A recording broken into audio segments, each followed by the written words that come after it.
So, Nathaniel, are you going to cover yourself in paint as well every single night like Johnny? Actually, believe it or not, there's a tradition in touring where on the last day of a tour, you do a prank.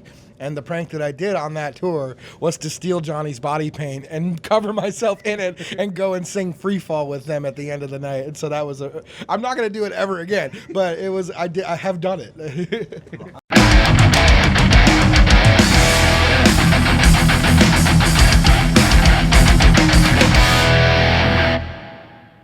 Welcome back, Metal.de Shotsies. My name is Orr. I'm in Cologne, and I have the lovelies of Archers on their full European tour, the first one. Yep. They visited us last summer for some festivals and some kind of surprise gigs, and they got some new singles, still celebrating the sounds of Temporary High from last year, an EP, but now they got a new label supporting them, and as we said, 2 singles now. Lovely shows around Europe, Cologne tonight. How you guys doing, Nathaniel and Ben? Hey, how's it going? Doing great. Oh, sorry. Doing fantastic. Thank you for having us. Doing really well. Yeah, I'm really excited to be back here. It's awesome. So, as I said, I love the sounds. I'm really excited for you guys to be here tonight. And I've been following you for more than a year now, I'll say. A bit late to the party, but still, I'm really excited to see you finally tonight. And as we said, the EP was released last year. We got 2 new sounds. And I know you played Download last year, your first show in Europe, the UK. So that was a big moment. But I wanted to know, what is the best moment from the recent year, from the release of Temporary High? So the biggest, most positive one, I know there was a bit of a emotional roller coaster the last year. Oscar also left the band, but it feels like you're getting forward and bigger and higher. So what's the most non-temporary high so far? I think the best thing so far was it was a really long tour with a band Nothing More and then Catch Your Breath and Doobie to start the year off with.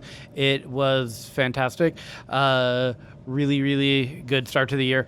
Yeah, really, really great shows.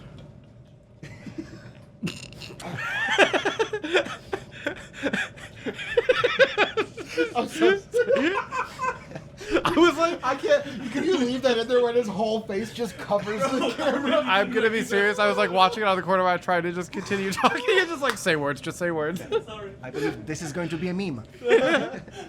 I would have to agree that the Carnal Nature tour that we did with Nothing More and all of them was just, honestly, it was a temporary high, but we're still riding on it. You know what I mean? And I think we made some lifelong friends on that tour, and I can't wait to see all of them again and do it again. We might be doing some more stuff with them in the future too. You're getting ahead of my questions because I want to know, you were with them and there was another big tour. Which one was that? We said Catch Your Breath as well. So 2 massive bands that also kind of connect your lyrical theme as well. Do you feel like that's already affecting either your stage presence or your lyrical or your musical writing in general? Yes, absolutely. The guys at Nothing More, everyone on that tour, but especially the guys at Nothing More, just put on such a phenomenal show every single night. It was really, it was really amazing and inspiring, just like watching those guys and the level that they were able to put into their live performance every single night. It was just fantastic. So, Nathaniel, are you going to cover yourself in paint as well every single night like Johnny?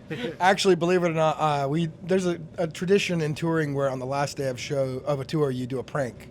And the prank that I did on that tour was to steal Johnny's body paint and cover myself in it and go and sing Free Fall with them at the end of the night. And so that was I'm not going to do it ever again, but I have done it. I'm going to be looking for that video as well. But I'll just warn you because I spoke to Atreyu a few months ago and they toured with Under Oath many, many years ago. Did that prank at the end of the tour. And they said they will never do that again because apparently Atreyu covered their van in raw meat and feces. Oh, no. So they've learned from their mistakes. They're not going to go head-to-head with any other band, especially not Atreyu. So watch out with that. I've heard about that tradition, but watch out with that. But again, as we said, you guys are in Europe right now. Feels like you guys are doing bigger and bigger shows, joining festivals, joining shows, tours. And I feel like it kind of collides with what you wrote in previous songs about the imposter syndrome. So does it affect it? Is it getting easier to go outside, to be a musician?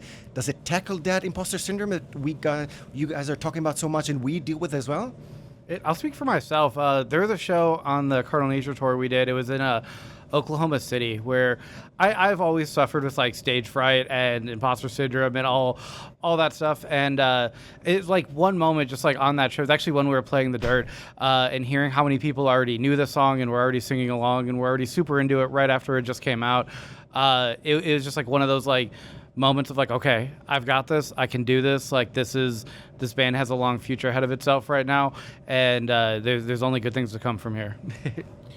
I mean, I still deal with it every day. I think on these smaller tours where we're playing in smaller rooms, it's a little bit easier for me because these are the rooms that I came up in. You know, like obviously not in Europe, but you know, even just earlier as we loaded into the venue, I was like, wow, this gives me a lot of vibes of this really place that we used to love to play back in my hometown. And I love the smallness and the intimacy of these types of venues and shows where you can just kind of be around and just be some guy and just kind of like connect to people that way. I definitely do feel a little out of place when I'm on these bigger tours and in these like around some of the people that I've been, you know, looking up to for so long. But at the same time, I have to keep telling myself that we've earned this and that we're where we are because we've worked really hard to get here. And it's not, there's no part of this is unjustifiable, you know. And I not to brag or be prideful, but like I just to say that, you know, like we worked hard to get here, and I'm very proud of that, the growth that we've done. So as tough as it is to like sometimes view yourself in the same light as some of your idols, it's still really cool to be in this community and be a part of the space, you know. Well, I'm proud of you guys as well. As I said, I've been following you for over a year now since the EP was released and the singles promoting it. So I love where things are going, and I'm really excited to see you tonight. I'm sure that the room is going to be full of people that are really excited and really happy that you guys are here. So please keep on doing that. Keep telling yourself that you deserve it, and we want to see you here. So keep on coming back. But I was wondering, we said that the songs sometimes get dark and are very revealing, very intimate, very personal. Are there any songs that are still difficult to perform? Yeah, I think as the life of the song progresses, as from the years of its conception, I think it gets a little easier. It becomes more of more repetition than it becomes. I mean, I still put myself emotionally into these songs, and I know that there's a couple in our set where if I'm going to break down, it's going to be during those songs. Like I know that Composure, for one, is a very dear song to me, and that song sometimes chokes me up. And there have been other songs. Fortunately, this set that we're playing now is just some of my favorite songs that we've ever done. And although they are very, you know, some of them are very heavy, you know, for sure, as far as the emotional content. I kind of see them more as like milestones and things to be like more. They don't make me sad as much as they make me proud to have gotten past them, if that makes sense. If we're touching on Say So, that is about realizing their relationship is over. I think it was written a while ago, and I think you guys are in different places now. If I'm mistaken, the last time that you did interviews in Europe, you were talking about a happier relationship. So can we describe you guys as romantic still after everything you've been through? Yeah, 100%. Definitely. Absolutely. And I mean, a lot of times I pull from past experiences. I'm not, you know, I'm very thankful for where my mental health is these days and where I am in life.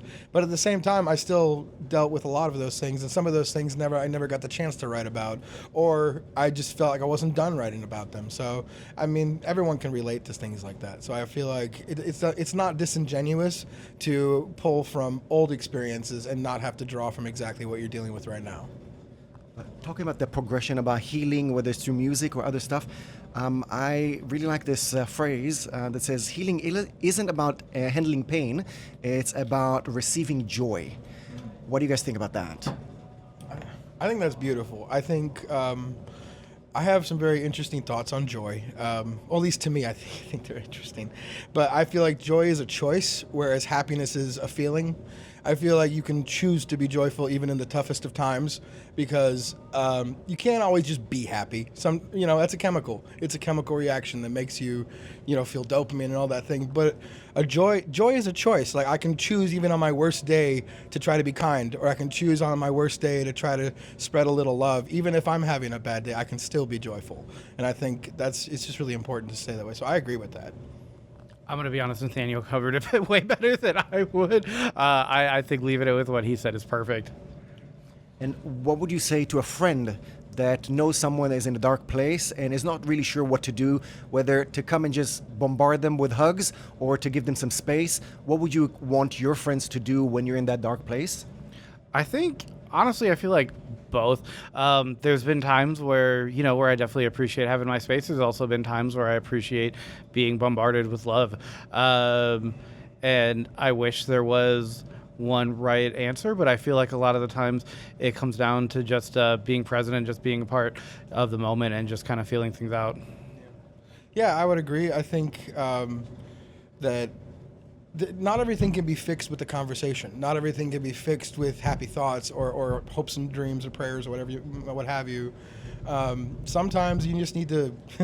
I wrote a song about it years ago. Sometimes you just got to build a blanket for it and get drunk, even if sometimes you can't fix the problem, but sometimes you can just be there to just alleviate some of the pain. I think communication is the most important thing. Like, if someone is hurting, it's not up to you to decide how to help them. It's up to you to be available for them to communicate with you on how they need to be helped. I love that, guys. Thank you very much for your honesty and openness and helping us be better friends and also deal with our demons. And I think there's a growing group of people that find your music as something that helps them through those dark moments. As we said, there are 2 new singles coming out now, and there is also your relationship with Fearless. Yes. So can we talk about the future? What can we say about the upcoming days, weeks, months of Archers? So right now we are in the process of writing our debut record, which we are incredibly excited to just continue to piece together. We've roughly written a good chunk of it, but then we've got the month of June booked right now with a producer that we all really look up to that's just becoming more and more of a close friend, Eric Ron, out in LA, that we'll be spending the month of June with him working on finalizing the record. Yeah, I mean, there's not much else to say. We've got our first full-length record coming out. Hopefully, I'd like to say end of the year, early next year, but I can't be certain. We're currently, like you said, we're currently in the stages of putting it together. But by the time this comes out, we'll probably be in the studio working on it. So, what can we say about the relationship with the new music and Temporary High? Would you say it's heavier, more melodic, darker, happier? I would say Temporary High was kind of a what's the word I'm looking for here? It was kind of an experiment of sorts. I don't think it was a bit of a departure, let's say that, from some of the music that we've made in the past. It was a bit more toned down and a bit more raw and a little bit more rock and roll than some of the stuff that we've done in the past. I think with this new record, we're going to try to touch on some of the themes that we did with this duo demo that we put out a couple years back called Precious Space. Songs like Made for Love and Perfect Strangers. Those songs are the ones that, as much as we like Temporary High, those were the ones that our hearts really gravitated towards, and I think we're trying to recapture those moments for this entire record. I think Temporary High was a learning experience that we needed to go through, but I think the real Archer sound is going to be closer to what we heard from Precious Space.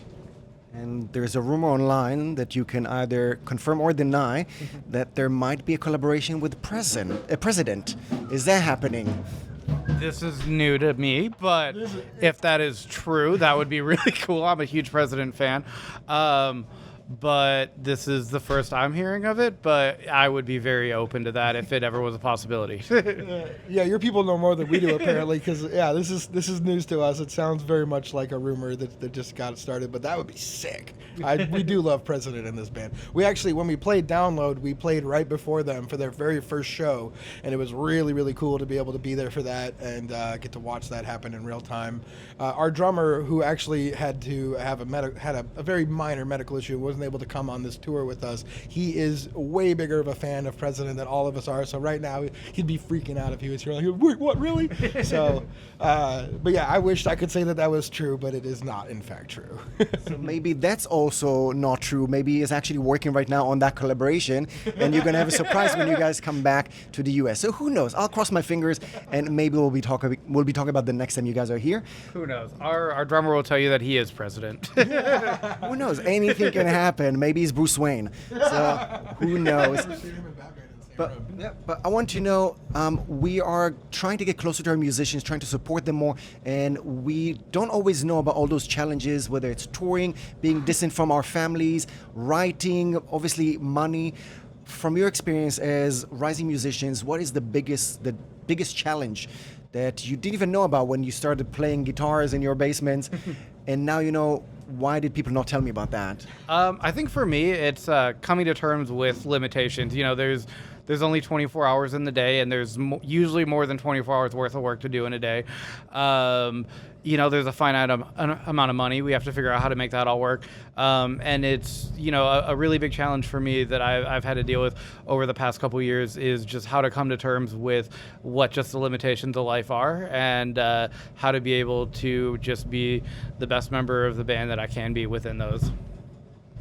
I think the thing that I found most interesting about being an adult now in this industry is that I never expected to miss home so much. Now that we're touring pretty regularly, or we're out and about, either recording or what have you, it's getting to the point, and it's only going to get crazier, where we're at home almost less than we are gone, and all of us have significant others. All of us have pets or children or something that we want to spend time with. And I think that is the hardest thing that I never really thought about, because like when you do the DIY thing so long and you're never really sure if it's going to work, you always hope it's going to work.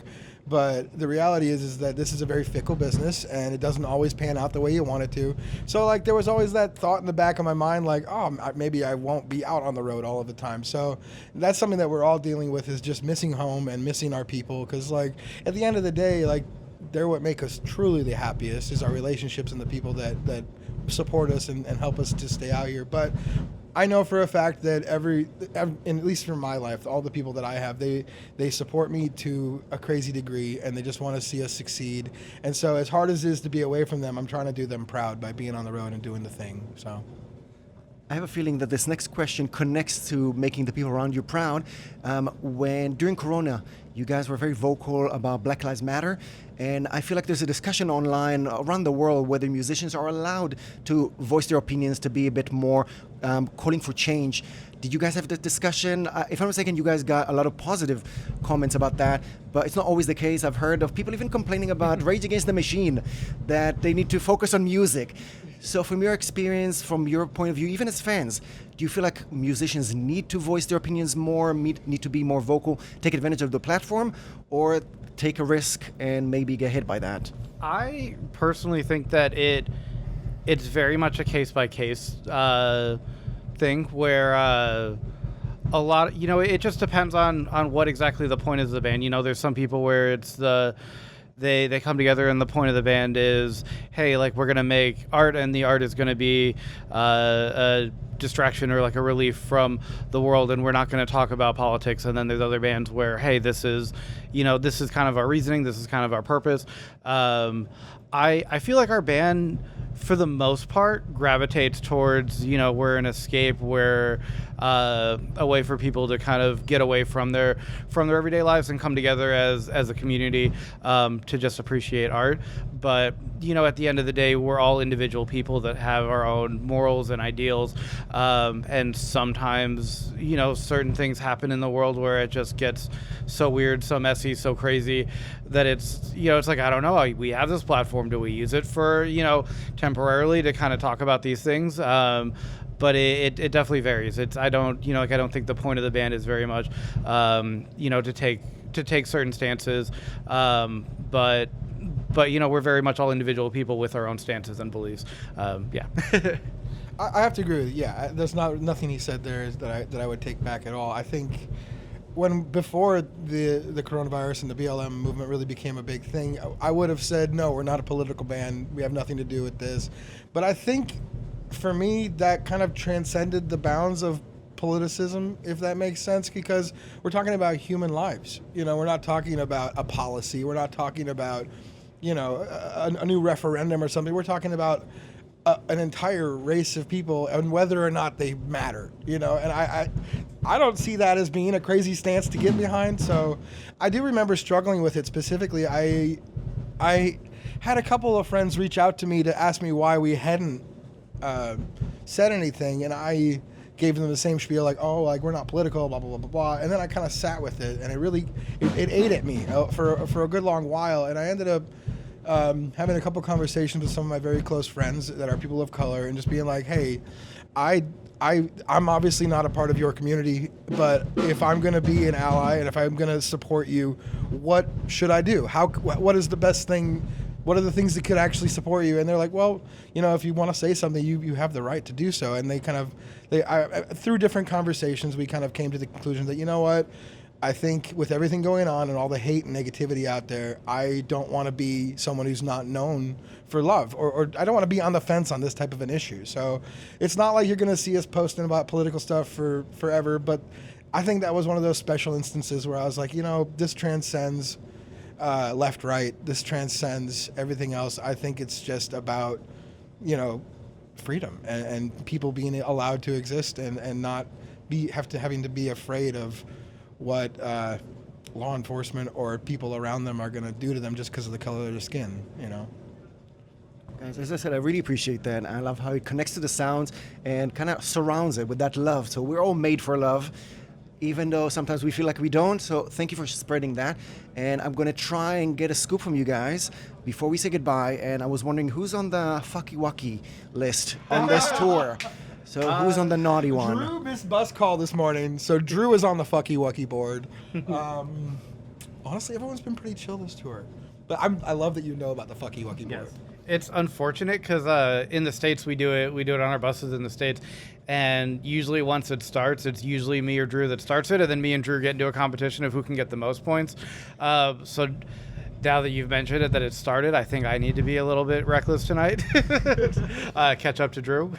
I'm scared now that you might even make it to local news. Who knows what's going to happen? That's the goal. But the lovelies of Archers, as we said, there are new sounds coming out. You're going to be working on more. So hopefully we'll be talking about an album soon and then maybe even a return. Before we say goodbye, is there anything else you want to say to fans out there?